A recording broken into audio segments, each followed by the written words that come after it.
outside of your personal self, this outer mind, is probably a relatively smart agent. And what you often notice is that you have thoughts about how you should live, but you observe yourself doing different things and having different feelings.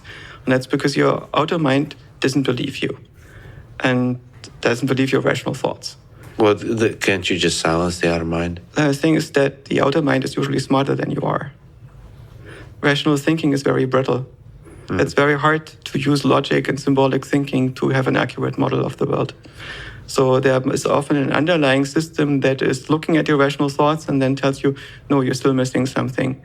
Your gut feeling is still saying something else. And this can be, for instance, you find a partner that looks perfect, or you find a deal and you build a company or whatever that looks perfect to you. And yet, at some level, you feel something is off and you cannot put your finger on it. And the more you reason about it, the better it looks to you. But the system that is outside still tells you, no, you're missing something. And that system is powerful. People call this intuition, right? Intuition is this unreflected part of your attitude composition and computation, where you produce a model of how you relate to the world and what you need to do it in it, and what you can do in it, and what's going to happen. That is usually deeper and often more accurate than your reason.